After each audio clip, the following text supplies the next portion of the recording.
I appreciate our tourism community. I appreciate our hoteliers.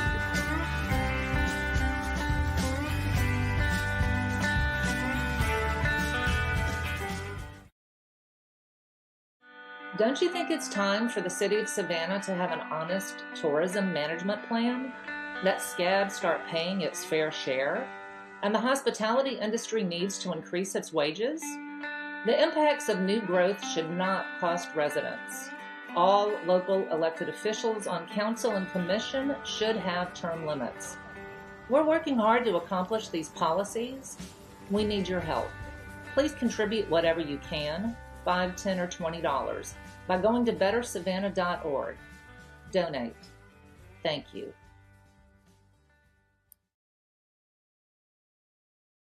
The following show and broadcast is a production of Better Savannah, an independent expenditure committee dedicated to better policy outcomes at the state and local level.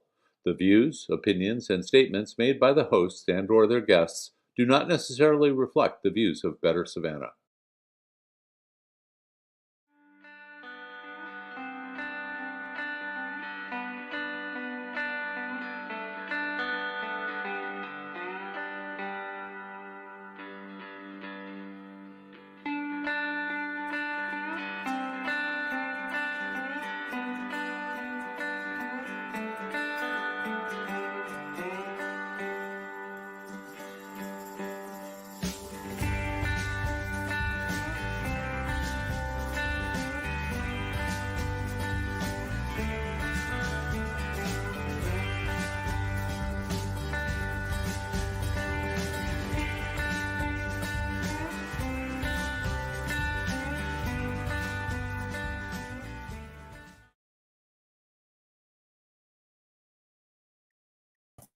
John, what's up, buddy?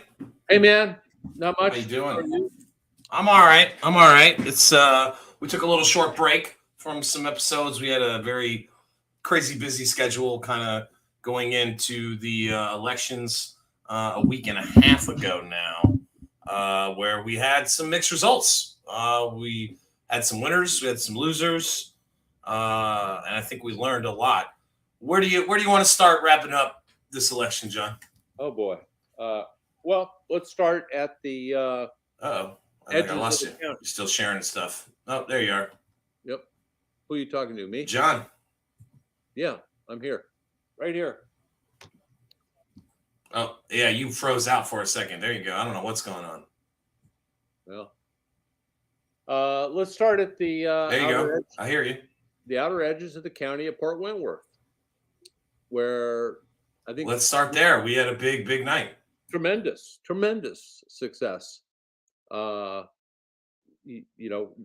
exclusively us, of course, but a collective effort, and a progressive majority is now, correct me if I'm wrong, on that council, and more to come. And right in the nick of time, because as we learned throughout the election, that city has doubled its size. John, why don't you do me a favor and back out and come back into the studio, because your quality is just sure a super negative. All right, see you in a minute. All right, folks. While he's doing that, let me get some of our election results up here.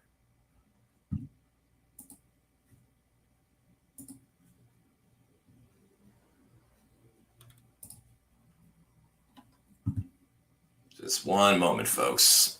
We get our technical difficulties. I don't know what's wrong with the internet tonight, but we're just having some fun. Getting that internet connection working for my co-host, Mr. McMasters.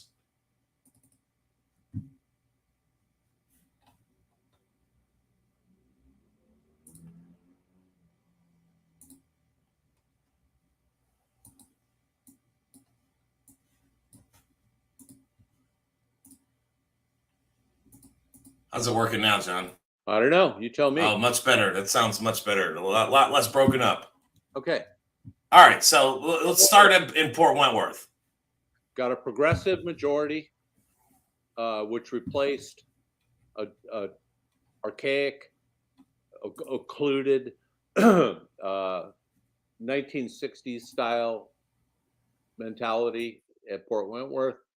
Not everyone's going to agree with that, but this is a city that was in desperate need of contemporary leadership focused on the right policies. And I think the right people are in place. Now, of course, we learned in the city of Savannah in 2019 that just getting the people elected is not enough.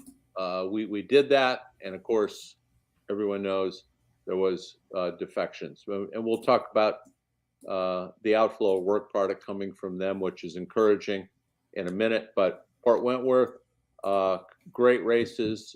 Joe Smith, Janet Hester got close. Rufus is still a gain. And yeah, still an incumbent lost that race. We didn't support Mr. Bright, but he was a challenger, running against the status quo. So clearly that played. Every incumbent or kind of friends of the incumbents that was on that ticket, so to speak, lost. And I just want to give go ahead, John. They deserve. They didn't go to their forum, their major debate in the community. They were sniping other candidates' signs evidently with the tacit approval of the current mayor and police chief. I mean, it was just a classic case of change couldn't come any sooner. I just hope that this new council can get some good stuff in place and build their community in the right direction.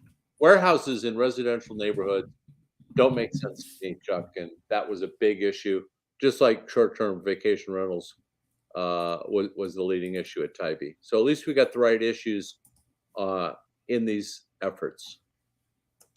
Yeah, just coming, straight off the Savannah Morning News, Linda Smith, one of our endorsed candidates, got 57%, very decisive election. Rufus got 44% in what was a very low turnout election. They're going to have to readjust those districts based on the census numbers, I believe. Big shout out to Gabrielle Nelson, another Better Savannah endorsed candidate. Absolutely. Beat the brakes off of Alfonso Rabeau. And I just want to stop and make a marker here, John.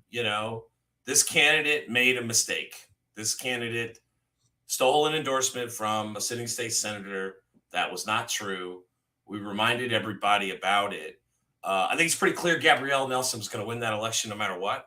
But I think we helped put a cherry on top to a 64% mandate because, boy, let me tell you, 64% is a mandate. Yes, it is. That's a mandate for change. There's Gabrielle Nelson right there. So big shout out to Gabrielle, to Joe. Shouts out to Janet Hester for coming in close second, only losing by 18 votes. 18 votes. Good grief. Yeah, 18 votes was the difference between first and second place. He won with 44%. Shouts out to Julius Hall, friend of the show, friend of the committee, founder of ATR, who was disqualified.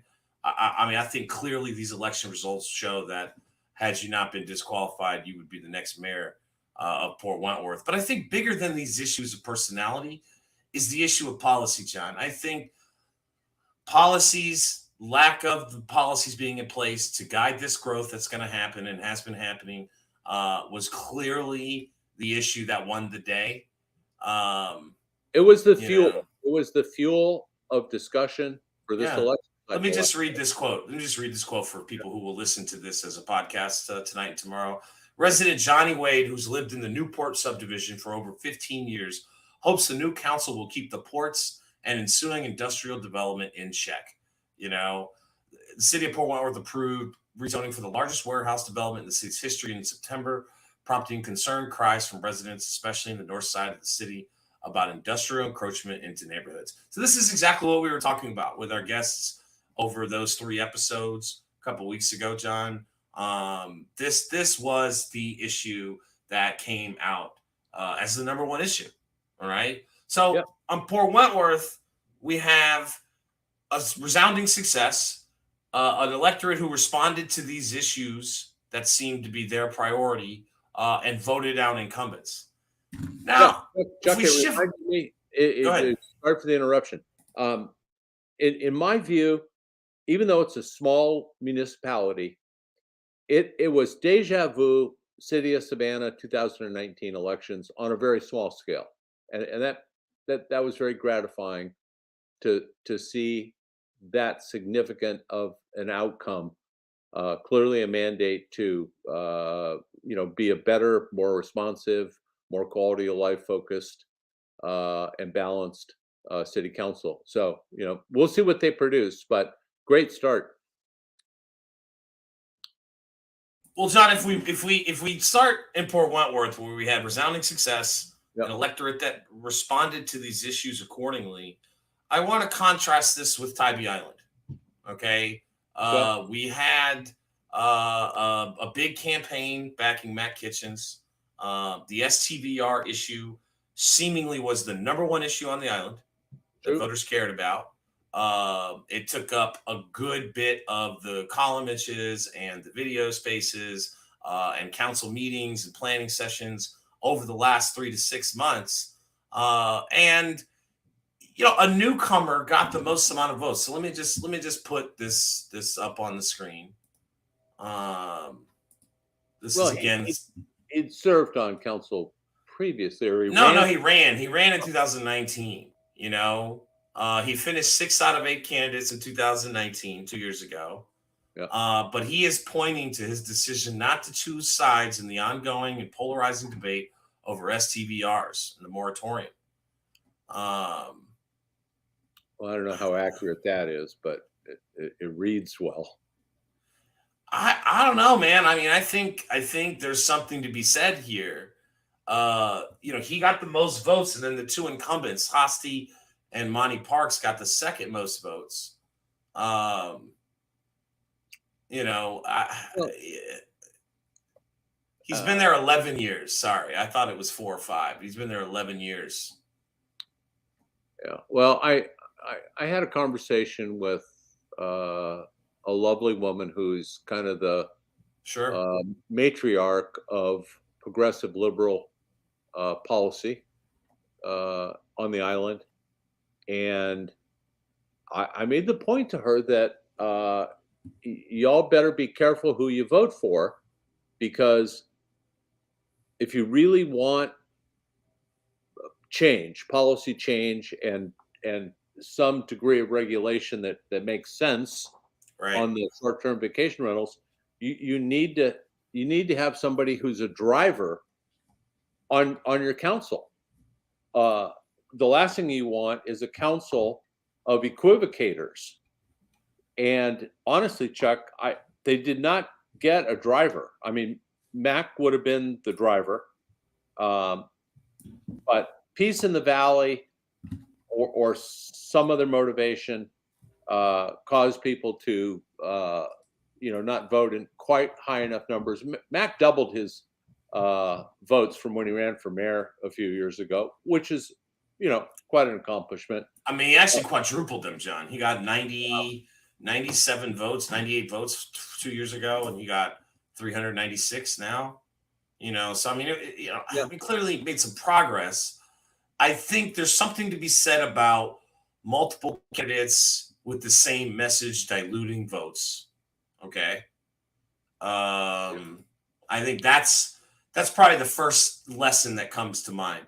I think Elaine Magruder, Marie, and Mac had the same message. And I think it's hard for three progressives going for 3 seats to win. Yeah, you know? slicing the pie up too many ways. I agree. Yeah, I think that's the first lesson. The second is, I think we're going to talk a lot about this. Is candidate quality matters. I think Mac had the right message. I'm not sure he delivered it the most effectively or the best. Well, Mac's not a polished, slick orator by any stretch of the imagination. He is this is a guy that goes out into the ocean when you and I barely set foot on the beach, and there's only one Mac Kitchens, and that is forward and powerfully. And I think it was just to your point, too strong a message or suggestion to a lot of Tybee voters. But I agree with you that at the progressive end of the candidacy roster, having 3 people vying for that mindset in the community just diluted, just meant none of them were going to get there. Absolutely. Another race where we kind of fell just a little short was Garden City. Donna's a great candidate. I hope she'll consider running for office again in the future. I think we got to that race a little late. I agree. In the game, I think that was a lesson there. And I'm not sure what we missed there, but I don't think we got the message up enough with enough frequency. And I think Garden City had a lot tougher of an incumbency factor there than in Port Wentworth. The incumbents weren't nearly as unpopular in Garden City as they were in Port Wentworth. Well, for our viewing audience and listening audience, my good brother, my man, Chuck Fagan, likes to play, and your appetite is insatiable. Your views and insights are always spot on, but your appetite sometimes, 80% of the time. Yeah. So, I'm old and slow, and somewhere in between, we find harmony. So let's move on to the big kahuna. House District 165. Yeah. I want to just congratulate former Mayor Edna Jackson. She was actually sworn in this morning, and was sworn in time to take a no vote against the majority maps that are passed. We're going to talk a little bit more about that later on here. Despite you and I knowing that there's not a lot that State Representative Jackson could do to change the ultimate outcome of the redistricting process. Right. I want to just congratulate and say that the message of making sure that the district had someone there was strong. That resonated. And I think that because that was the main issue for that election, voters chose someone they knew and trusted to do that process. All right. So Mayor Jackson has a huge base. That showed.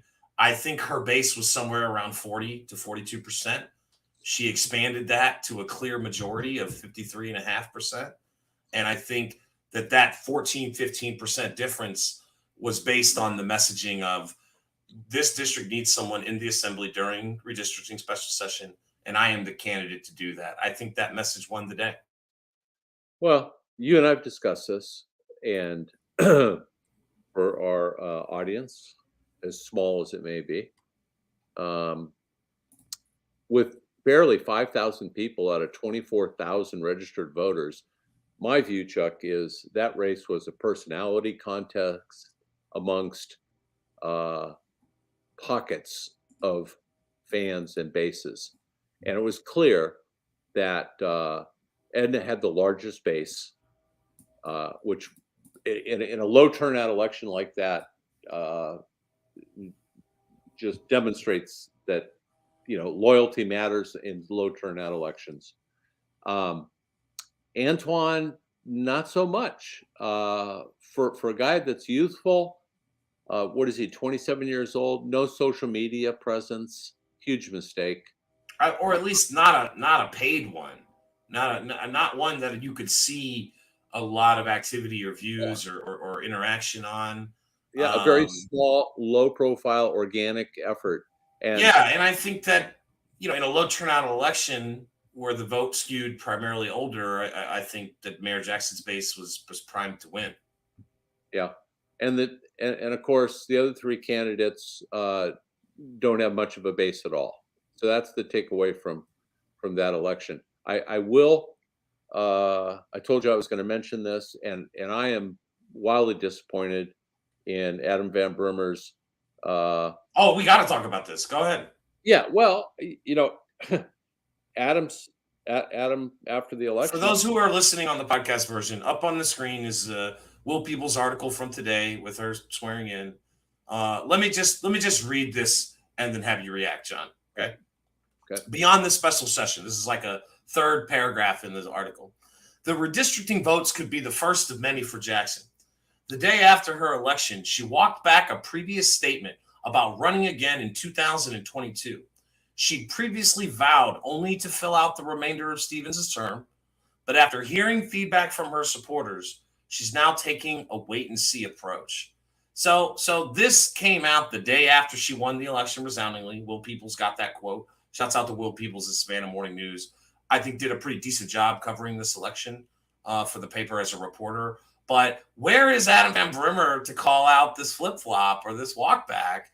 I think there were two things that sold the electorate. One was the redistricting. Two was the fact that she said she was only going to serve one term, the remainder of this term. And immediately after winning, walks that back. Yeah, well, people's standards have become so low that consistency and integrity in candidates has hit an all-time low. It kind of parallels, Chuck, with the low turnout of less than 5,000 voters. There just wasn't a good candidate in that race. That's another third dimension of this House race.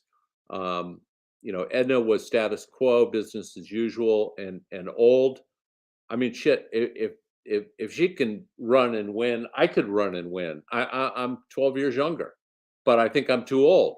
But obviously, she doesn't.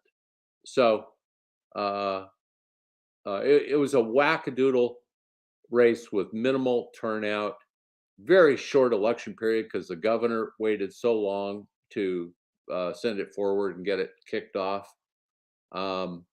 Just kind of boring and disappointing all the way around. I guess the real thing is going to be next year when all these seats are up, and hopefully voter turnout will double or triple over what we saw in this special election. Well, I just want to, before we move on, because I want to talk about redistricting a little bit, since this is very much connected to that, John. I think that this was a low turnout election in House District 165. The map is going to be tremendously different. Okay, I'm about to pull them up so we can show everybody for this district in particular. So Carl Gilliard, State Representative Gilliard, and State Representative Derek Mallow are projected to be in the same House seat.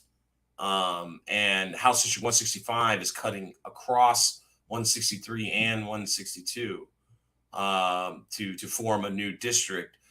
So I just want to pull up this video. I caught this today, and we have a small delegation right now. It's projected to grow, John, but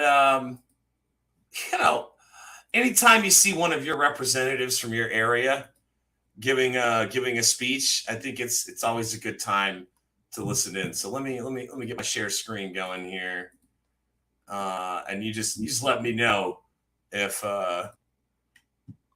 you want to talk over this. All right. All right.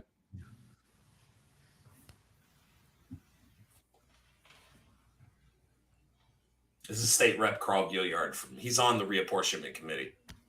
Thank you, Mr. Speaker.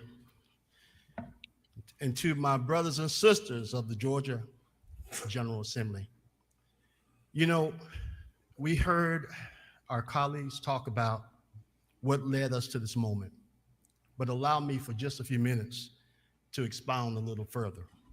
As we know, this year's redistricting process had challenges, even in Democratic and Republican districts. And yet the committee began to gather public comment before the data was available. The committee put the cart before the horse. The committee put the symbolism of public engagement ahead of what the public really needed. What they needed was a chance to advocate for their communities with an understanding of how a potential map would look. And out of all the public comments recorded, a vast majority came before the release of the map that we are voting on today. Communities across Georgia learned for the first time last week exactly how their representation would change. And in response, they were given two options: come to the state capitol in the middle of a workday, or go on the portal and put your information in. Where the reapportionment committee may or may not be taking public comment, or they could submit their feedback in writing, I would ask all of you and my colleagues of the People's House, how often does this process for a regular piece of legislation, how often do we submit this at the last minute and change? For the bill concerning truck drivers, we would hear from Economic Development Authority on the latest economic statistics. For a bill concerning funding for a state agency, we would ask our investment on how it would be spent. But this bill concerning the representation of Georgians everywhere, it's apparent that it's fine to ask the people to respond to data that did not exist and a map that had not been drawn. Dr. King said, give us the vote and we will change the course of this nation. I don't know how we can change the course of this nation when we go into the phone book as Clark Kent and we come out with, ta-da, super map. And so in my district, and many of us in and on reapportionment, not one single Democrat was asked to be a part of the We map. We said, we drew the map. We heard our constituents. I don't understand what the We map is, because it wasn't the map of citizens from around the state of Georgia. Not only Democrats, Republicans sounded the alarm that they were disenfranchised, that they were not heard. And so, my brothers and sisters, let us stir up your conscience today. Move yourself out of your party, and you tell me that what is right today in voting on this map that was rushed, the data that was rushed, the redrawing of the map that was rushed. We do not need We map, we need the map. Mr. Speaker, I yield the well. So, you know, again, I'm always interested when one of our local representatives goes to the well Sounds like a and guy gives a that's speech. whose district has been drawn into another guy's district. Yeah. So let's take a look. All right. Let me get this one up. All right. So this is, and I'm gonna have to blow it up a little bit more. I know. All right. So this is kind of our area now. Okay. So Can you shrink it? what do you mean shrink it? Like this? No, the other way. Yeah. Yeah, out. All right. So this is the Savannah area. Thank you. Okay. Okay. So this is Jesse Petrie on Wilmington Island, right? Yeah. This is Ron Stevens. Zoom in a little bit here. Yeah. This is House District 165. Okay.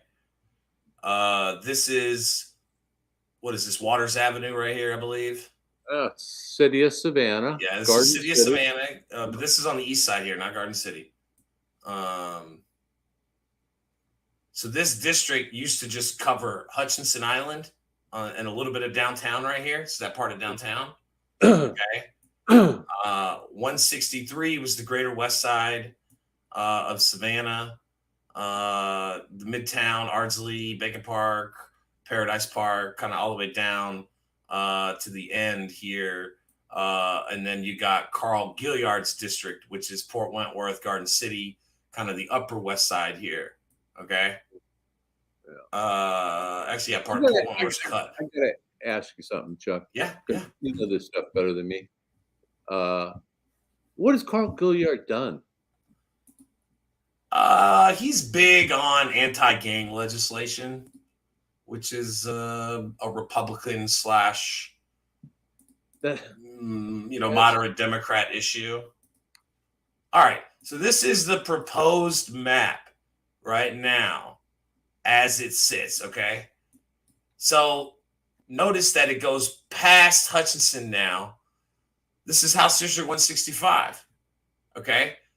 It stopped at Hutchinson here, but now Clearview and West Savannah is in the same House District as 165. And instead of stopping at Waters Avenue all the way up, now this Ardsley Park, or not Ardsley Park, but what is this? Baldwin Park, rather. Okay. Baldwin Park is now getting extended into House District 165 even more. So, that's a whole new group of voters that were not in this special election just last week, John. Chuck, I love you like a brother, but you're lost in the maps. No, I'm not. I'm going to make this point, and I know that I'm 100% correct. Okay. 99% of all the people in either map have no idea who their House member is. Now, to people who are inside baseball, you more so than me, but me a little bit. Yeah, it's important because we understand the process. The everyday person doesn't even know who their alderman is. So I'm not trying to derail your discussion on redistricting, but I mean we got other problems, and that's low turnout. 5,000 to 24,000 people voting in a district race. The other problem is hardly anyone understands who their representative is, let alone what their power and responsibilities are. So anyway, I'm off my soapbox. You're muted, Chuck.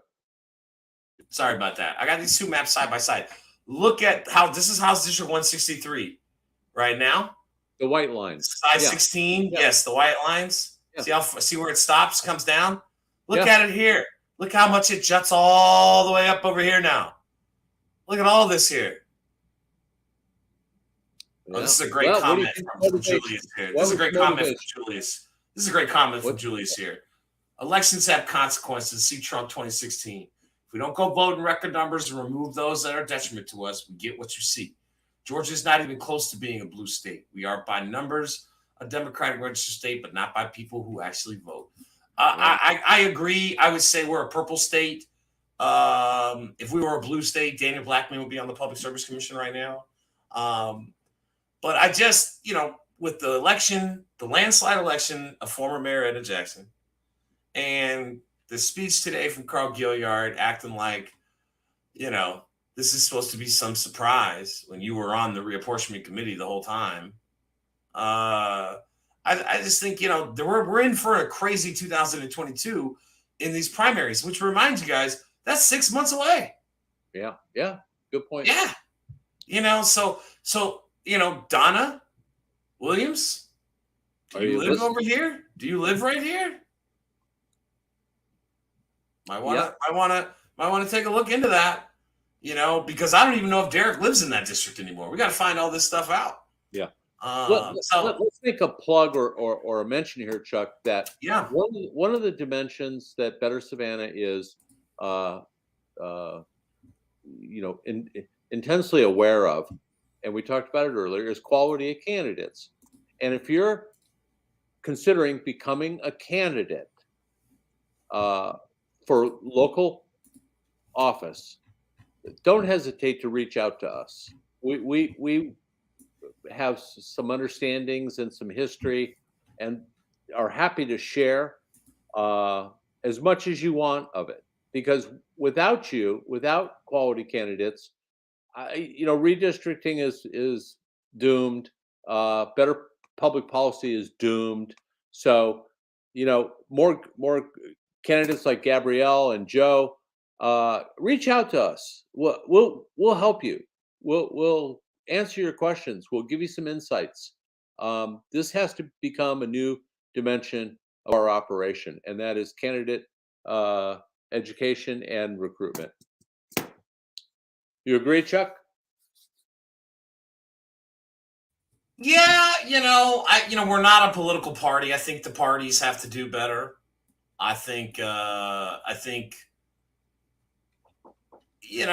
candidates need to recognize when they can only get 5% of the vote. And this has been true for a while. Our friend Joe Steffen, likely missed a runoff a few years ago. Too many candidates. Yes. Yeah. Again, I think that there's that's not our role. That's Jay Jones's role, or whoever's on. Yeah, I think there's a little bit of both. Yeah, I think it's a little bit of everybody. Everybody's got to do a bit better job. The parties, the community groups. There was that brouhaha in District 5 in Garden City about, trying to pay off campaign debt for the signs and stuff to get a candidate out of the race. That's healthy. Yeah. When you're on the same page as a candidate and they've already spent $1,500, look, offering to have your supporters raise money to cover that, that's not wrong, people. No. That's good. It's good for the outcome to be a better outcome. Correct. It's, in for a penny, in for a pound. We saw it in the Tybee elections at the progressive end of the spectrum out there, where you had Matt Kitchens, Rodriguez, what's her, Marie Rodriguez, Yes. and Magruder, all campaigned on kind of similar basic policy positions, and just divided the vote up so much, none of them got on. Sorry. Now contrast that with this district runoff or special election race, and again, there were too many candidates there, but there wasn't any good ones. Tybee had 2 of those 3 were great candidates. Right. So it is a volume question, but it's also a quality question. And if this stuff interests you, don't hesitate to reach out to us. All right, Tom, let's shift from, kind of the election results, redistricting, to one of our favorite things to kick around the last several years. And that's the Rock and Roll Marathon. Oh, all right. So right after the election, John, last Saturday morning, on just one of the most horrendous weather days I've seen in quite some time. I want to start this topic with our friends over at the Savannah, Rachel, Sean, Jim. You can subscribe at thesavannah.com. It is well worth it. I'm gonna preview just a little bit of this piece because we had our old friend Joe Marinelli respond in the Savannah Morning News. So just this screen capture of the tweet. Good morning. Due to deteriorating weather, we determined we cannot host the full marathon. And I just let me just pull a couple of quotes out of this piece. You should go to thesavannah.com and subscribe to read the whole article. Yes, you should. But let me just pull out some of it here, okay? Yep. All due respect to the thousands of runners who truly enjoy the event every year, who are wonderful, well-meaning people interested in good health and fitness. But the emotion I heard from most people not actually signed up to run was jubilation, talking about the weather and the cancellation. Yep. When a civic event is not only widely embraced by your community, but its cancellation is widely celebrated, that might be your cue to re-examine why you host the event in the first place. It's an amazing line. Such a great Maurikas line. I can see him saying that. That's quintessential, Jim. This is another piece of the article. This is in no way an attack on running or the running community. To be clear, run long and prosper, runners. Please take no personal offense to my words. The issue has to do with the event's impact on the community versus the community benefits. Sound familiar, John? Bam. It's important to remember the backstory. The whole reason why Rock and Roll Marathon was brought here in the first place, it had little to do with fitness. It was quite explicitly to benefit the local hotel industry. That's not a conspiracy theory. The local tourism and hospitality sectors, in an effort to extend the season, specifically sought a new event that would fill hotel rooms in November. They got their event, but that was a decade ago. Savannah is much more of a year-round tourist destination now. Ask anyone who lives near an Airbnb. There's no need to try and extend the season anymore. Consider that sucker extended. Mission accomplished. There's some really, really good lines here. There's some good comparisons to St. Patrick's Day. Shouts out that Jim pulled the fact that the Chinese holding company owns the Rock and Roll Marathon. I thought that was a good pull as well. A bunch of people have sued this company for not being paid. 3 runners have died in this marathon. It's time to call it. Is the ultimate takeaway from it. And relative to the Savannian, pound for pound, word for word, this is the the biggest return on investment you can get for 5 For journalism, yes. For journalism costs locally. Let me just pull this last bit out here, okay? He's talking about how if you want to refuse the new contract, if citizens want to pressure, they got to do it now. You see, time always seems to work in the marathon's favor. Yeah. This year, the usually hyper-cautious Mayor Van Johnson declared the COVID-19 pandemic basically over, just in time for the Rock and Roll Marathon permit to be approved. It was a medical miracle, by gosh. Meanwhile, less than 2 months prior, the all-outdoor Savannah Jazz Festival, one of the city's oldest and most beloved civic events, run by a nonprofit, was denied a permit. Mm-hmm. Let's remind Mayor Johnson of his words I first reported back in 2019 when he was the first district alderman, when council reluctantly approved the marathon's 3-year contract renewal. Alderman Van Johnson, in quotations, while voting in favor of the contract extension, also voiced concerns, saying there is a tipping point where the event will eventually cost more to host than it brings. He was right, Jim says. There is a tipping point. It's now clearly been passed for a number of reasons not limited to cost. Number 1, Savannah's tourism market has evolved beyond needing the event. Number 2, after 10 years, local residents and small business owners still largely don't embrace it. Number 3, the marathon has a 10-year track record of not being especially good for Savannah's PR. All right. If you agree, you should probably consider letting your city representatives know sooner rather than later. So, Jim, one of your best pieces in several weeks. Okay, I mean, it was just amazing, classic Maurikas takedown of over tourism. I especially love using the mayor's own words from 3 years ago. The clarity, the crystalline precision of Jim's piece. It's one of the best in a long time. I sent him a note and thanked him for it and said, yeah, it's way past time for this thing to go the way of the dodo bird. So that came out on Monday. Jim wrote this on Monday the 8th. Yeah.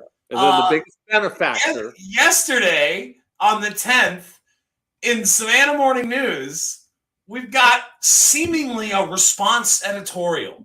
Yeah. Okay. Darth Vader himself, head of our Convention and Visitors Bureau, Joe Marinelli, who makes almost $500,000 a year.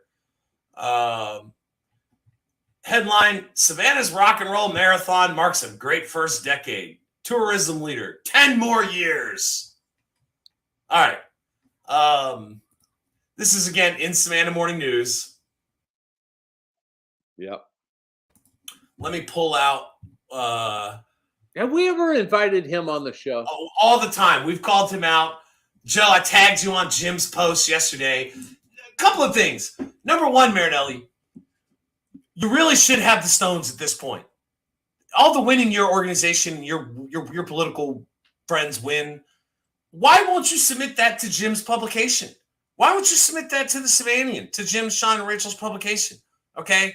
Like, they have almost 1,000 subscribers that pay a monthly premium to get that access. Not like the Savannah Morning News, which is more ad-based. Yeah. I really just want to make that point. You really should have the stones at this point in your career as an economic hitman for the tourism industry to say that as a response directly to the person you're talking to. Yeah, Okay. I'd like to say something directly to Joe. Absolutely. Okay. Go ahead.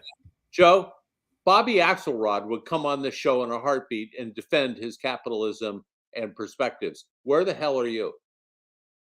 That's a Billions. I don't watch Billions. Sorry. Yeah, well, a lot of people will get it. All right. So there's a lot of filler to start off that, but let me pull this quote out right here. All of that certainly means filling thousands of hotel rooms and short-term rentals, as well as restaurant seats and traffic to area tours and attractions. Those are obvious beneficiaries. But it's also the locally owned retailers that benefit as well. And when those runners need a Band-Aid or an Advil, they get them at the local drugstore. And when they need fresh fruit, bottles of water, or maybe even some post-race adult beverages, they likely get them in area grocery stores and specialty shops. Heck, even area churches, synagogues, and other places of worship see increased traffic, parentheses, and donations from out-of-towners. Wow. You know, I mean, way to hit all the bases. Make sure to touch everybody you're trying to reach with that article. Well, let's put some context on this, Chuck. Uncle Joe really, his top layer of interest are the people that are getting $400 to $500 a night for a hotel room. And on the other hand, he's saying, but you guys who are selling Band-Aids at $1 a box or a bottle of water at $2, you're winning too. Well, we'd like to win like your $400 and $500 hotel rooms win. And that I mean that in terms of wages that you're not paying. I'm talking about, compensating me for the loss of my own freedom in my neighborhood to travel around and go where I need to go on race day. I'm appealing my property taxes. I have a Board of Equalization hearing on December 2nd for an apartment building that I have in downtown Savannah, and I'm appealing it because of obsolescence factor from the result of too many short-term vacation rentals and too many tourists in my neighborhood that weren't there 10 years, 12 years ago. So I'll let you know how that goes, but let me know. Let me pull these quotes here and let you react. Right. The reports estimate 15 to 20 million in visitor spending each year over a 4 to 5 day period. Okay. The post-event surveys also tell us that the demographics of the racers skew primarily female, 25 to 55 years old, and of all shapes, sizes, and colors. So they're surveying shapes of women who are racing here? What the fuck is that? Is that a Marinelli quote or the author of this article's words? Oh, no, this is an op-ed from Marinelli. This is all Marinelli's words, John. Okay. This is his entire thing. He is telling you that they survey the shapes of runners at Rocky Road Marathon. Listen, and we're going to get to this in the pump it or dump it, but if Nick Palumbo can write an op-ed defending Christopher Columbus, Joe Marinelli can certainly do, slop like this. Well, of course. All right. So, yes, each year the race route does close some streets for a few hours on Friday night and Saturday mornings. And without a doubt, there is some level of disruption for folks trying to get to their weekend errands and such. You mean like work? You mean like fucking low-wage jobs everybody's getting to in your industry, Joe? Yeah, I'd say that's such. But after reading the above, John, Is it all worth it? I, for one, would argue yes. Yes, the week race weekend is an economic driver for our community each year. It's also a great marketing and promotional tool. If you've ever been in town during race weekend, I think you would agree it's fun too. And it's neat to welcome visitors from around our globe to our city to say, we're glad you're here, and invite them to come back in the future. Boy, please, man, whatever you're smoking, man, I need some of that, Joe. You are one optimistic guy. Yeah, these people are dogmatic, Chuck, and they've been conditioned to think that way because they've always gotten their way. So I know we couldn't find the clip, but let's tell our viewers if now's a good time. I'm not sure what happened to it, but there's a moment in a press conference or in a work session, maybe Immediately after the race, somewhere either right before or right after the race, somebody mentions about how this is the last year of the contract, and newly appointed city manager Jay Melder, says, I think we'll have to reevaluate it, and this may be the last year of it, right? Yeah. And Mayor Johnson, what does he do, John? He steps right in, right? He barges in and says, "Whoa, well, we have to talk to our partners about this first." So Melder, I think, kind of reflexively got the message and dropped the subject, but it was clear to me that Melder was going like, we bring 20,000 people into these neighborhoods and have all this need for rerouting traffic and police support and sanitation, and we're paying them $25,000 a year. And the city is paying them. Yeah, no, guys, that's not a smart thing. But of course, Van preempted him, broke in and said, whoa, we got to talk to our partners. I mean, maybe we need a rock and roll task force, Chuck. Well, I love this comment from Maria. I managed a shop on River Street for 7 years. Race weekend is one of the worst business-wise. The runners are not here to shop. Yeah, they're here to drink a little bit and run. That's eat what a lot of pasta. I guess runners like to bone up on the carbs. So I want to do this really quickly, this topic, and then we'll do pump it or dump it, John. Okay. As everybody knows, we've kind of been trolling, not trolling, but we've been pointing out that Broughton Street is way behind. Let me just play this for everybody real quick.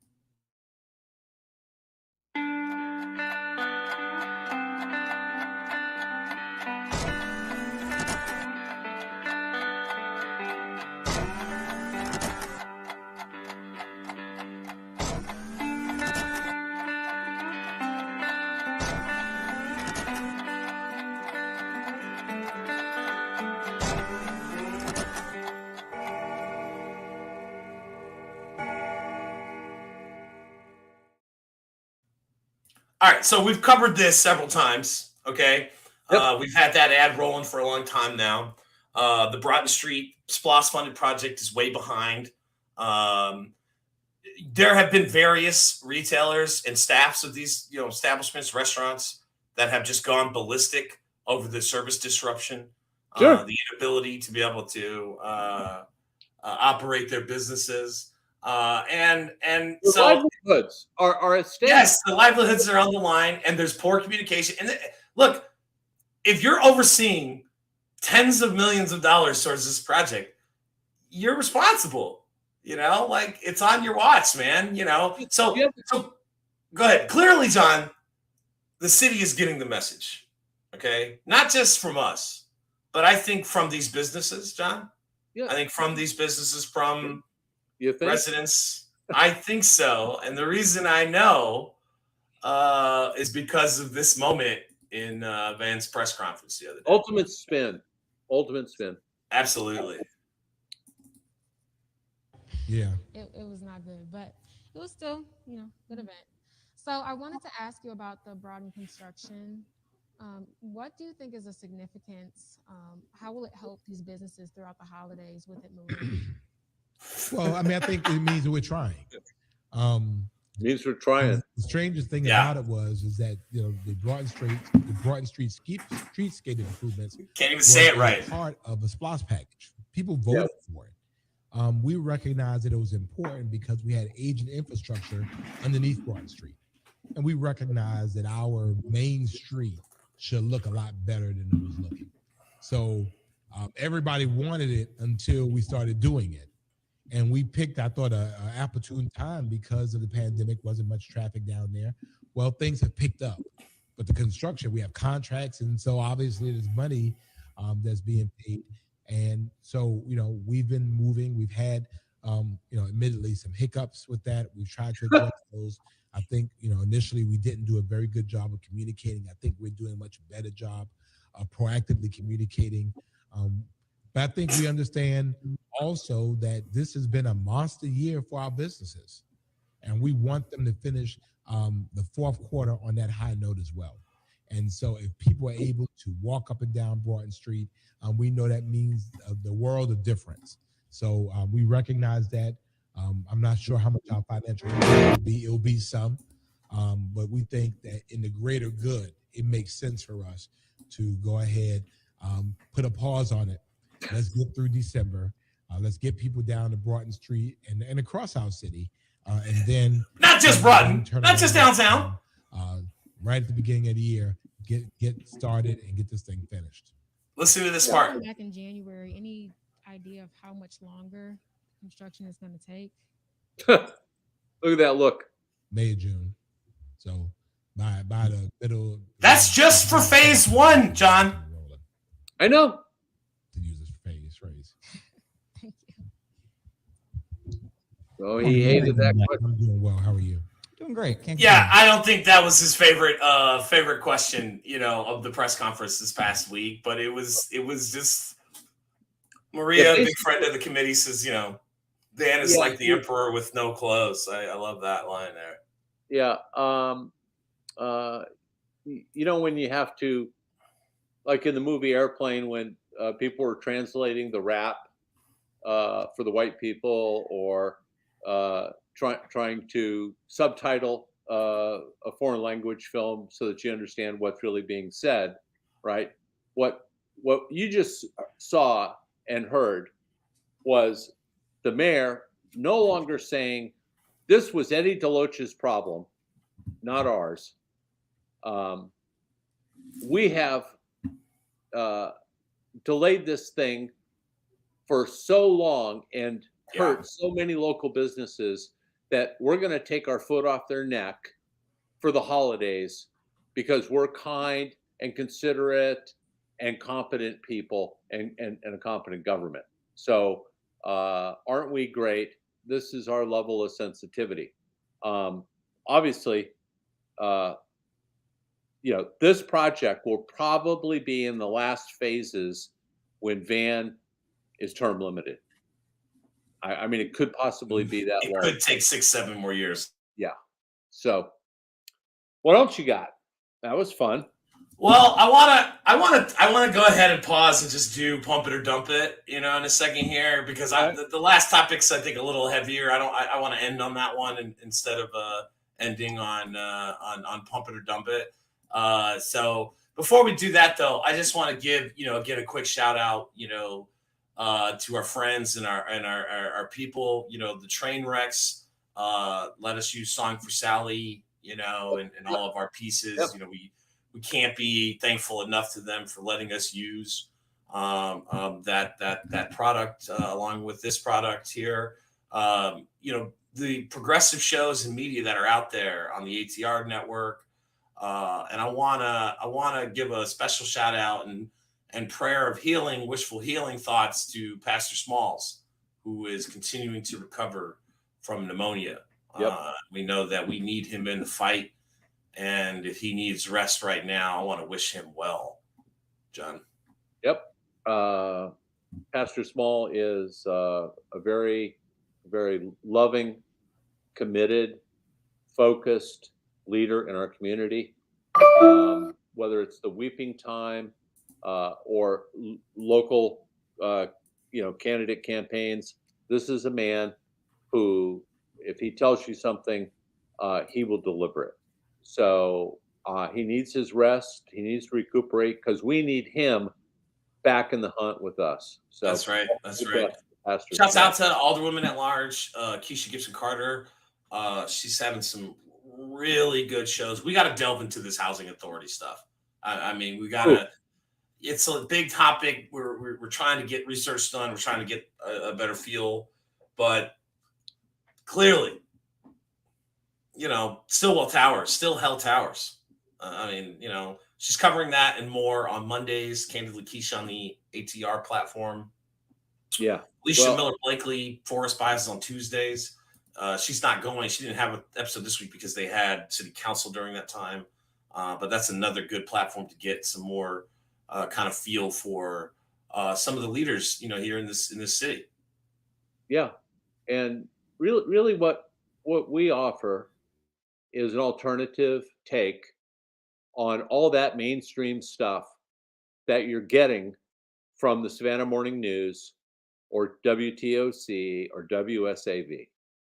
Institutional media towers here, so pre-clear and soften the facts. The journalism is weak. Social media has its own issues. We're not perfect, but we're all doing this for free. We all want a better Savannah, no pun intended.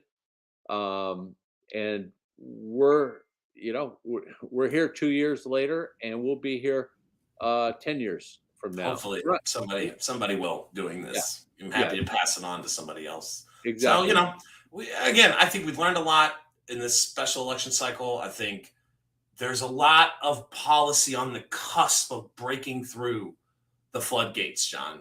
We're going to talk a little bit more about that, as we go on here. But this is probably one of our fans' favorite segments. People love this. It's time for some pump it or dump it, John.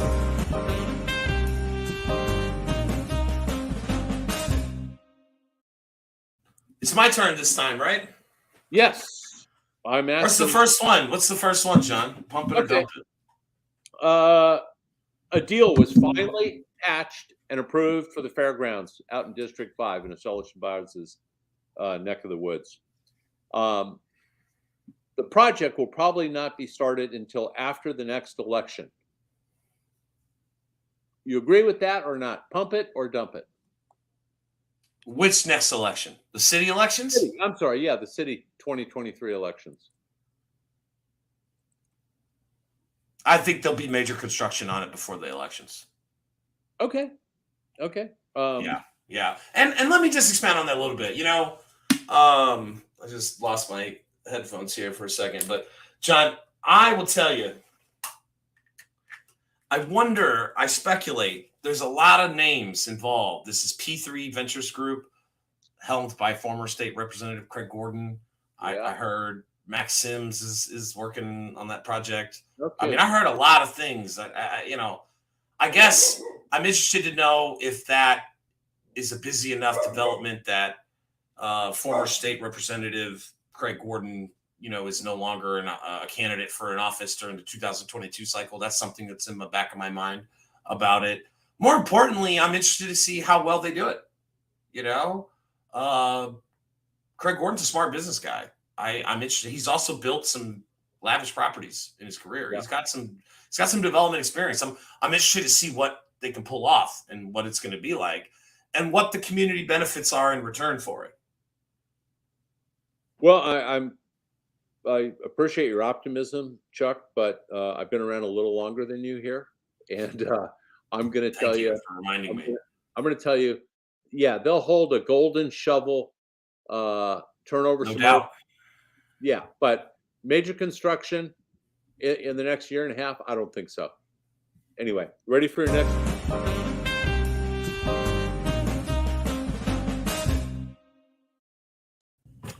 All right, Chuck.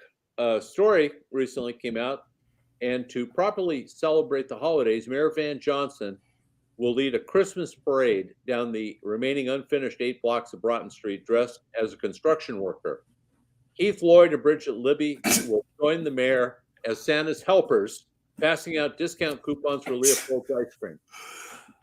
Is this true? Is this a poignant concept? Pump it or dump it. Oh, I'd love to see that. I said a while ago that after each block is complete, they should have to do a block party for each block of businesses like they did for the first one. You know, they had a block party for one block of completed construction. And I was like, well, they should just have to do that for every single one.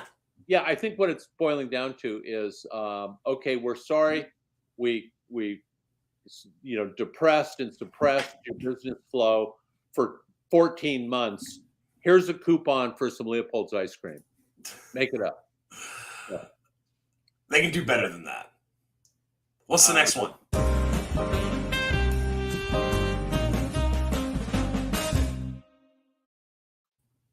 All right, pump it or dump it. Christopher Columbus Day was October 10th, and Nick Palumbo wrote an editorial pleading for the proper understanding of the Italian-American struggle. Nick wants us to understand that throughout American history, Italians were persecuted too, not just Blacks and other groups. Is this a valuable editorial? Pump it or dump it. I'm gonna dump it. Let me pull. I gotta pull up this meme. Let's see here. Yeah. Where's this meme at here? Yeah, the only Christopher we acknowledge is Christopher Wallace. You know, that's the notorious B.I.G. Christopher Walken. I think that was a misstep. I think that was a poor choice of political capital by Alderman Palumbo. I understand its heritage.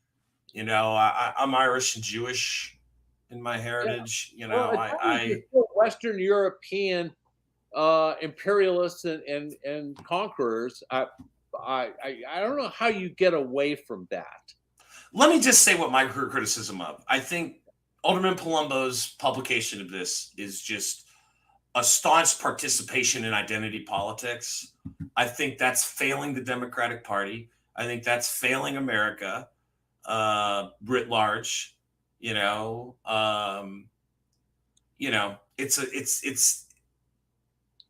It's a waste of capital, in my opinion. You invite a tax. This man, murdered tens of hundreds, maybe thousands of indigenous people. Okay.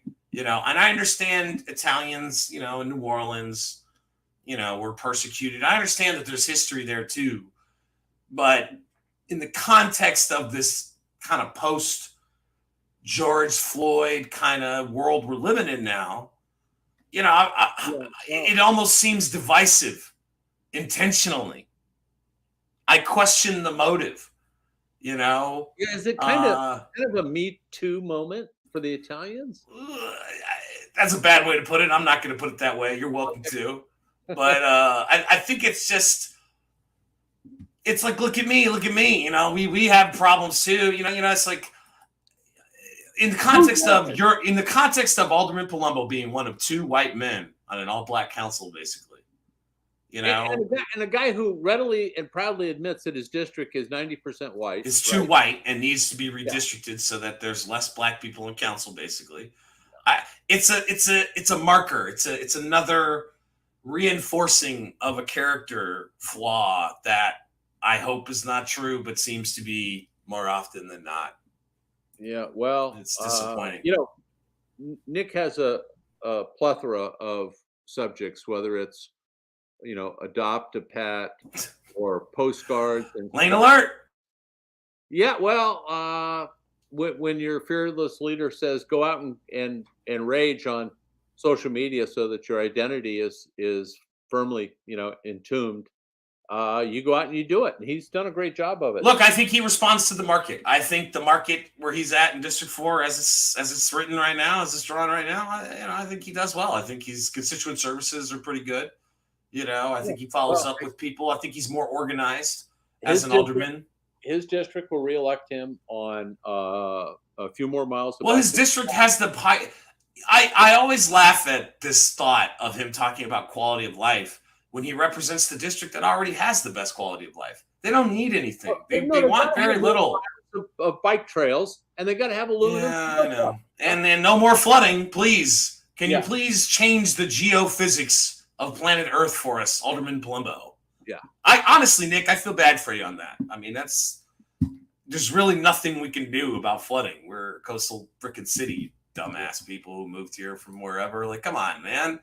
You know. While we're doing the show, I got a text message. I'm going to read it after the show from Monty Parks. Oh, shaking in our boots over here. Ooh, you got one more? Pump it or dump it? I got one more. All right, last one.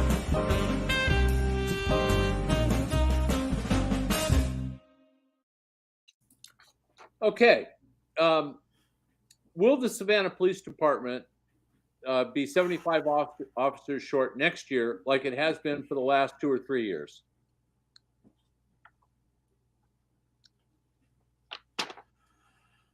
Yes, it will still be short. Yes. Yeah.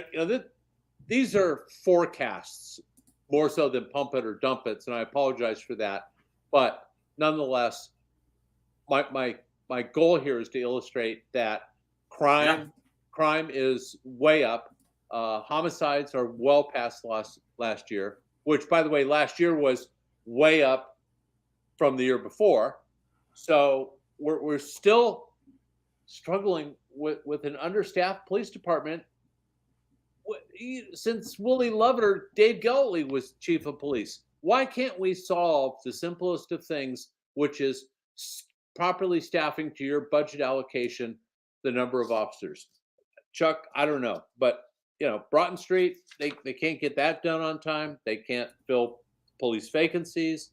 But they tried to fuck up impact fees and make it like little tiny tax allocation districts. So there's a lot to fuss over. But that's it for pump it or dump it, buddy. Yeah. It was Sorry, I'm trying to find the right video here. Hang on. All right.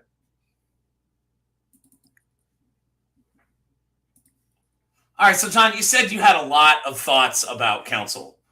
I want to just end the show, this episode, kind of talking. Well, the show title is called "Pass This Prologue." This city council started its division over a lobbying contract, and that kind of came back and reared its head again. And whenever you're ready, I've got this clip. We can share it and run it here. But what are your thoughts, John? Well, I want to do a diversion, Chuck, and do a short reading from Midnight in the Garden of Good and Evil. Oh, that's right. John's been reading the classic Midnight in the Garden of Good and Evil again over and over. You wanted to read an excerpt. What do you got for us, buddy? Okay. Published 1994, the year after I arrived here. Jim Williams had played an active role in the restoration of Savannah's historic district, starting in the mid-1950s. Georgia Fawcett, a longtime preservationist, recalled how difficult it had been to get the people involved in saving downtown Savannah in those early days. Quote, "The old part of the town had become a slum," she said.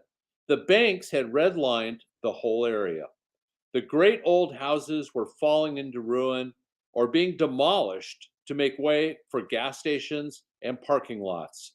And you couldn't borrow any money from the banks to go in and save the houses. Prostitutes strolled along the streets.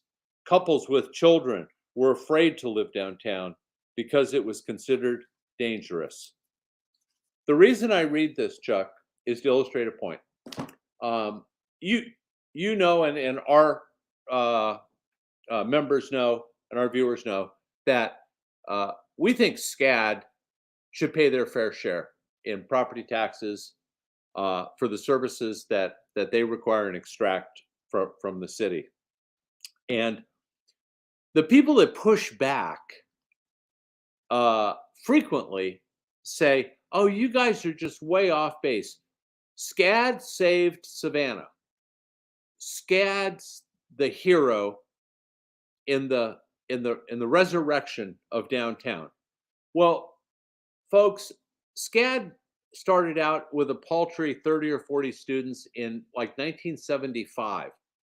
Emma and Lee Adler, Historic Savannah Foundation, Jim Williams, these people started this effort in the 50s, 25 years before SCAD was even an idea, let alone a tiny little group of, 30 or 40 students. So those that forget their history are doomed to repeat it. I know that's a bit of a trope, but the truth of the matter is the real heroes that saved and restored downtown were people like Emma and Lee Adler, the Historic Savannah Foundation, Jim Williams, and I wish you would understand that and not just default to this. SCAD is wonderful, and we couldn't. Well, to address that, it just makes me think of this clip, and I'm only going to play a couple seconds of it because we don't own the rights to this, but it just makes me think of this clip right here, John. You either die a hero or you live long enough to see yourself become the villain. All right, so yes, SCAD did save downtown Savannah at the time. They were a hero, but heroes become villains, right? Well, I get that's Harvey Dent from the Batman franchise. Listen, White Knight, shining armor, district attorney, turn, Two-Face villain, right? That's SCAD. They saved downtown Savannah, and now they've become a villain. You're half right. The point you're missing, I think, is the real heroes, the real Batmans, were the Emma and Lee Adlers and Historic Savannah Foundation 25 years before. Now, people want to hold SCAD up as the ultimate savior. They played a part, but what the early true heroes did enabled SCAD to do what they did. So let's get our history right, and let's not give SCAD a pass on not having to pay any freaking property taxes for all the services for their 14,000 students. Okay? So that's what I got. Now, where were you going before? Before we stop to talk about this, I wanted to end the episode on kind of this discussion on council about the lobbyist contract. Oh yeah. You wanted to know my thoughts. You said you had a lot more thoughts about council, so I wanted to just end this episode on those thoughts. Just so our Go ahead. I spent an hour or two going back through city council meetings and workshops looking for a specific clip, which I never found. But COVID is over. Okay, they're back meeting in person, which means they can't edit us or block us in their virtual meetings anymore. That was all the mayor's doing. But the volume of stuff, it's kind of like the floodgates have opened, and you've got the fairgrounds project. You've got another task force reveal from Otis. You have impact fee presentations, quite well done. You have so much going into a pipeline that is so small, and it's been constructed for so long. I just hope they can manage all of these apparently wonderful and necessary developments, if they can manage them well, or if it's going to be, the task force reports are going to go on a shelf and collect dust, or on Broughton Street, a 2-year project becomes a 6-year project. Fairgrounds, already, 8 years in the making.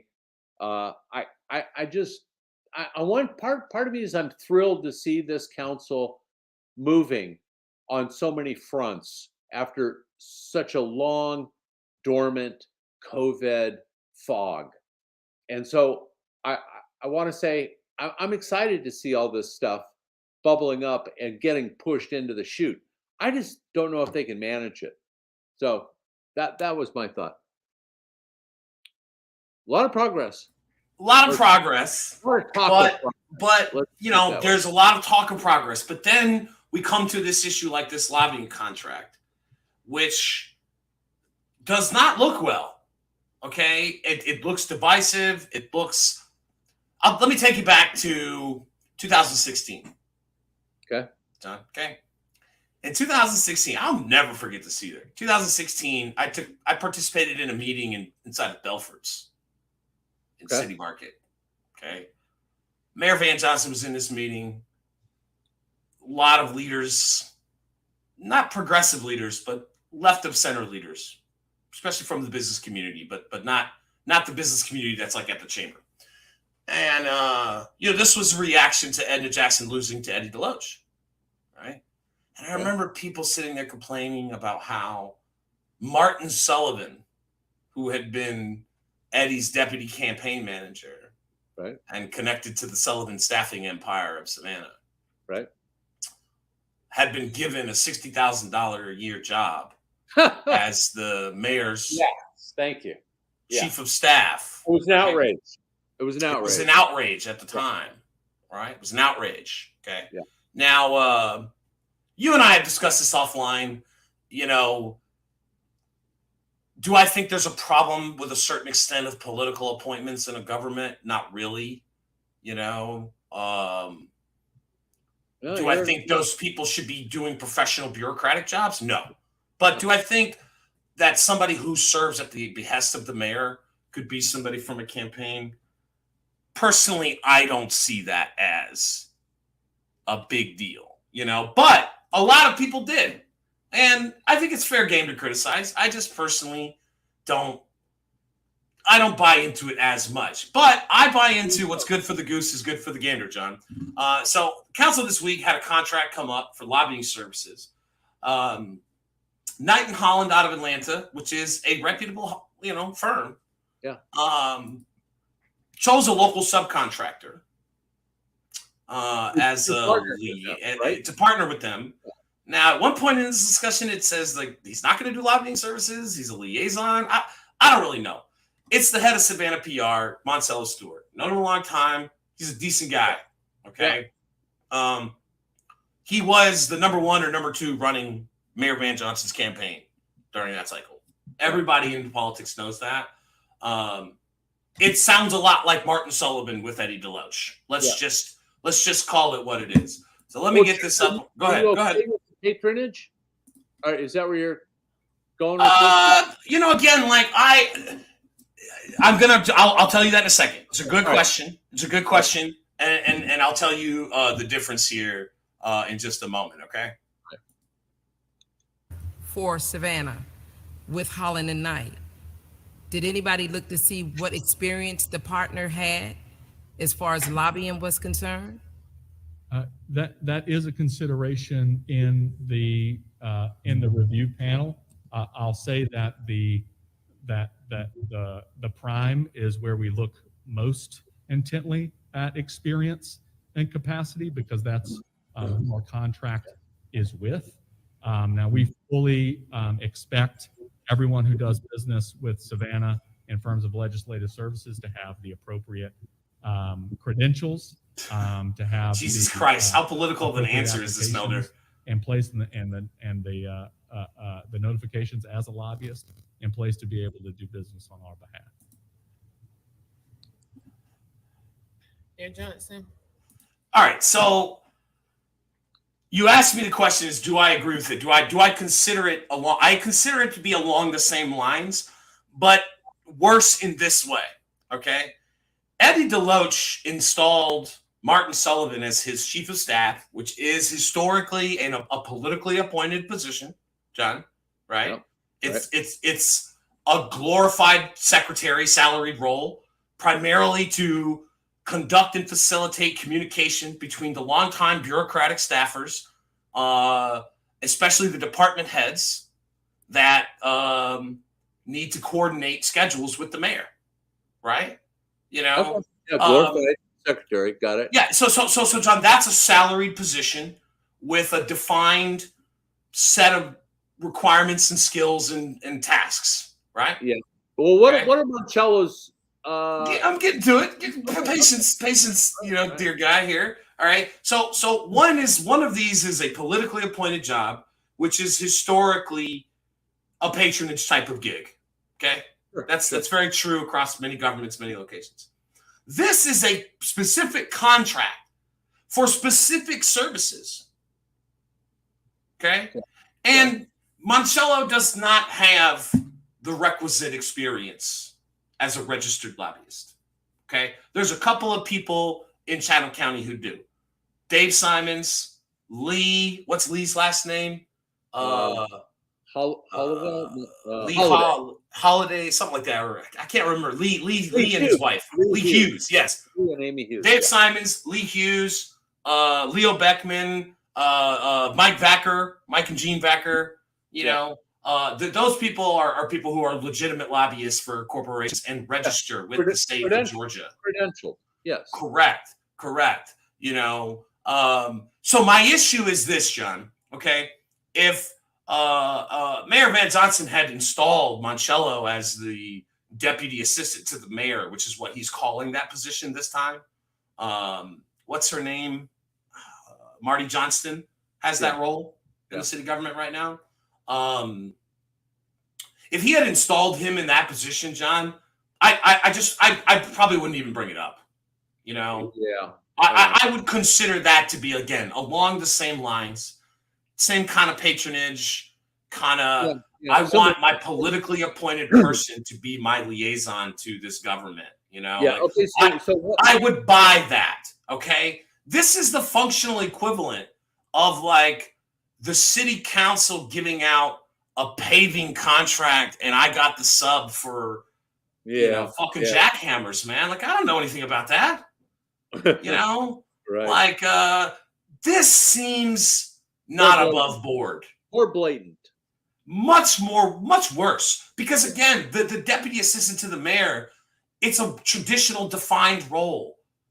There's precedent. Yeah. What precedent do we have for a politically connected communications professional, which is what I'd call him, getting a subcontract with a prime for lobbying services for the whole government? Yeah. That's my problem. Yeah. Well, You got more thoughts before we hear Alderman Carter's questioning of the city manager? Don't let the, how's that expression go? Don't let excellent become the enemy of good. I wish this stuff didn't happen. Sure, it's bad optics. I do share your historic point about Martin Sullivan, and the fact that you pointed out is these are not the same roles. And I think what I'm hearing you say is if it had been more similar, we probably wouldn't even bring it up or mention it. Let me bring another comparison. Okay. Many members of our state rep, our delegation, have contracts with the local jail. Okay. Carl Gilliard, who we mentioned earlier, has a mentoring program contract. Okay. Senator Lester Jackson, because he sold his business to J.C. Lewis, Health Center. Health Center, has a contract to provide dentistry. Okay. Right. One of those individuals is qualified to perform that task. The other one isn't. Yeah. Well, Pete Lukakis' security firm had the contract for the LNG terminal. Yeah. Bullshit. Stupid. Corrupt. So like, this isn't the worst. Look, he's a subcontractor for communications. He does have a communications background. Now, I still don't like it. It still doesn't look great. But how about Remember, we were up in arms. I just wanted to point this out. The council was up in arms about spending $60,000 on lobbying. This is $106,000. Yeah, well, it depends on who's pitching and who's catching. Tight labor market out there, huh? Yeah. Let's watch a little bit more of this, huh? Let's go. Alderwoman Gibson Carter. Were you finished, Alderwoman Blakely? I'm finished. Thank you, Mr. Mayor. No problem. Melder looks uncomfortable. Mr. Melder, Yes, ma'am. last year or the year before or the last time we paid for lobbyists, it was somewhere around $60,000. Council colleagues, if I'm correct, if I'm wrong, Correct. me. Right. This is $40-something thousand more. The lowest bidder bid almost $27,000 less than the winning bidder. It happens to be a more diverse firm, albeit not of Savannah. I'm sure, I don't know if they have a Savannah partner. That's my primary issue, is that we are selecting a firm who actually bid more than the lowest bidder, with an organization, due to my research, is just as astute to do the work, has just as much experience at the Capitol. But second, Mr. Melder, since I happen to be the conscious of ethics on this council, the sub for the primary person that we have selected is an individual who worked in a primary position on our mayor's campaign. And to protect his integrity, because I know him to be a swell guy, he's a really nice fellow. He just probably has some not so nice friends. Nonetheless, we have talked about time and time again, individuals who are connected with people. I told you about the Fairgrounds project and the issues that I had with the unique friends, helping friends connected with that project, who I'm keenly aware and will be exposing some of that soon. We were elected, almost all of us, in 2019 by a community of individuals who sent a clear indictment on a council who is of status quo and who said no more business as usual, the classism, the elitism, and the nepotism. And this particular item, in my opinion, Mr. Melder, is layered in all of those things that go opposite of what our electorate expect from us as integral council persons. And so I know you have inherited a lot and you're trying to do the right thing. I would not imagine being in your job trying to please everyone, but at the same time, I trust your judgment. But with this one, Mr. Melder, it goes beyond not passing the smell test. And I would like for us to send an indictment. Okay. So Alderwoman Carter, John, just again, bringing up the cost issue, which I think is really relevant. Bringing up the ethical issues, which I think are really relevant based on what we just talked about. What are your continued thoughts?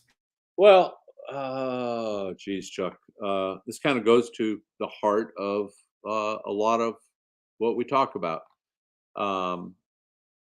Going back, the sweetheart deal to rent out, $65,000 a month rent at the Savannah Morning News for a couple of departments of the city. That was patronage. That was a payback, back scratching deal. The $700,000 a year expense to rent a dirt parking lot from Chatham Steel across from the arena. That's equally as egregious. The list goes on. And Keisha is our Elliot Ness, if you will, at this point in time in the continuum. And I appreciate her consistency.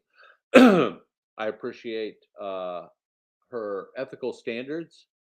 And yet, it doesn't change. At least maybe the right perspective is thinking through this. At least now we're bringing it to the surface. Before, it rarely ever made it to the surface, and now maybe it's because there are places and things like the Savannian or Better Savannah or the ATR networks that people want and now have avenues to receive the message of the Elliott Nesses. Before, it was a whisper campaign, and that's about as far as it ever got. So I'm not going to be overly anxious and think that these things are going to be solved just by calling them out. But my point is, Chuck, by calling them out, we have turned a corner, albeit a very short block. Let me just end this segment with, now that the contract was passed on a 6-3 vote. Yeah. It's a 1-year contract with a 1-year renewal, just in time for city elections in 2023. Sure. Convenient. There's some local ownership of the delegation and the lobbying agenda. If term limits doesn't get passed, there's going to be some ownership on the part of this lobbying contract. So, now that it has been passed, with Van's 5, sometimes 6-member majority, 6-3 vote, Mayor Pro Tem voted. I'm interested to see what the efforts will result in, and who we can hold accountable for failures. Yeah. Well, the transparency level is much higher than it was 10 years ago. Maybe 10 years from now, a lot less of this will actually be occurring to be called out. That would be my hope. I marveled at the mayor's comments after the impact fee consultant experts were testifying before city council, and it was like Van was going, boy, we should have done this a while ago. This sounds. Oh no, there was a moment, and let's bookmark this and bring it back for another episode when we talk about impact fees again. There's a moment where Van Johnson had the most Trumpian moment, and what I mean by that was Van said, we had all known, we all ran on this, and we knew that it was going to take some work, but we had no idea it was going to be this complicated, and it just made me think of that time when Trump was like, oh, healthcare. Who knew healthcare could be so complicated? Yeah, right, remember when they were trying to repeal before McCain died, and he's like, who knew it could be so hard? It's just kind of that dumb kind of surprise. They're on the clock though with these policies, with of course they are. With these fronts that they're on. Pilot fees from SCAD. Yeah, I've been hearing about that. Term limits we got State Representative Ed Jackson, can help deliver term limits in the spring session. There's a lot up for stake. Margot couldn't agree more. Councilwoman Carter is doing a very good job. But I think this coalition of demanding that the winners no longer take all is making some progress. I don't think we're winning the day. That's clear in the elections last week. But I think there's a serious consideration of compromise that has to come, or else it's going to be worse down the road. Well, Chuck, it's just terribly gratifying, not just for myself and us, but for the community at large, for these very simple, critical structural components of our government, be it term limits or impact fees or better relationship with the port. Yeah. These things are now front and center, and whatever they decide, we will be better off. We could be a lot better off, but just the fact that the spinal cord of city government is getting rebuilt in smart ways is is terribly satisfying. Absolutely. Yeah. Well, I think that does it, John. It's another great episode. Yeah. I appreciate you doing this one with me here. I'm just going to take us out on the winners take all philosophy. I played this for some of the candidates privately, and it's just a good time, with what you just said about the structural issues. And we'll be back for another episode, maybe one more before you go on vacation for Thanksgiving, John. Yep, back to California. Away we go. We'll do one more before then, and then come back for some shows in December, guys. Sounds good. Appreciate it. Thanks for stopping by. We'll see you guys next time.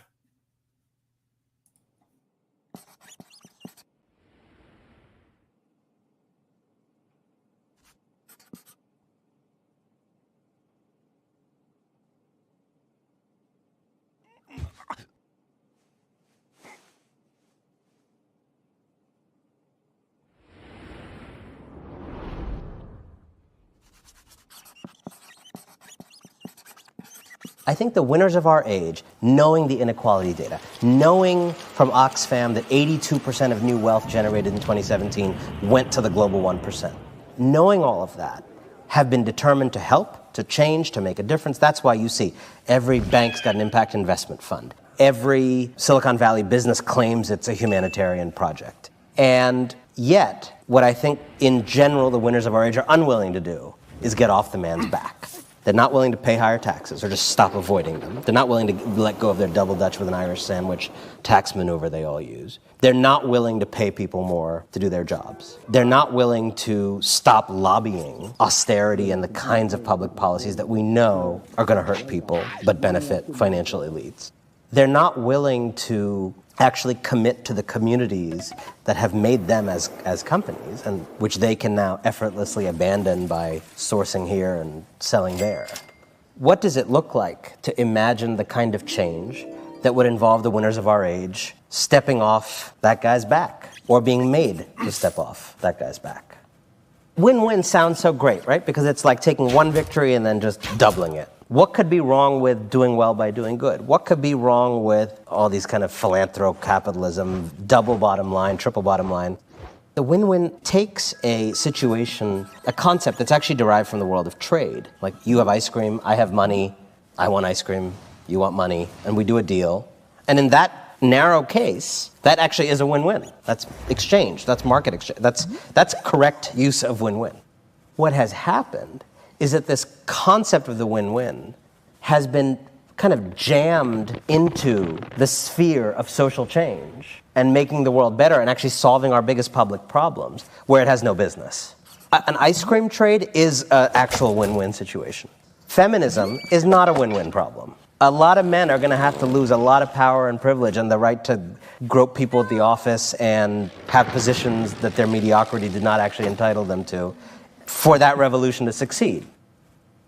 When everything is couched as a win-win, what you are really saying is that the kinds of social change that actually cost the winners something are ruled out.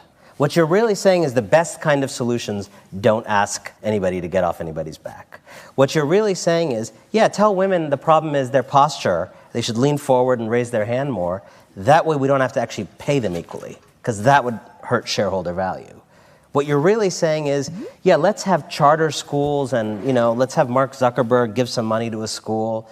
Because what you really don't want to do in the United States, I know this is alien here, is end the unbelievably barbaric system we have of funding public education by your local property taxes. So basically, the nicer your house, the better the education you get in America. We don't want to end that. So what the winners of our age do is get out in front of it by saying, no, I recognize the desire for more equity in education system. Let's not do higher taxes or public education, but let's do this new thing that they're promoting in Silicon Valley, where Silicon Valley companies pay for you to go to college, and then you pay them a percentage of your income, which used to be called taxation, but is now done as an app only for the luckiest students with the highest likelihood of repayment.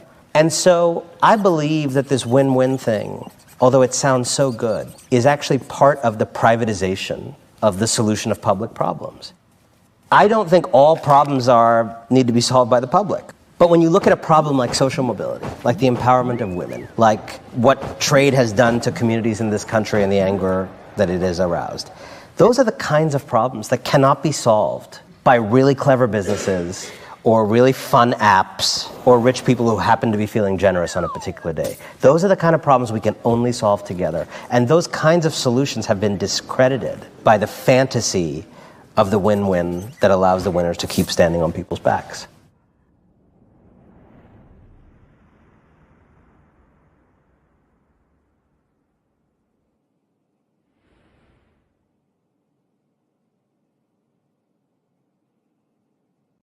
Don't you think it's time for the city of Savannah to have an honest tourism management plan?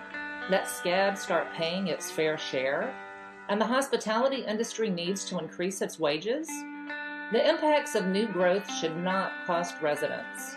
All local elected officials on council and commission should have term limits. We're working hard to accomplish these policies. We need your help. Please contribute whatever you can, $5, $10, or $20, by going to bettersavannah.org. Donate. Thank you.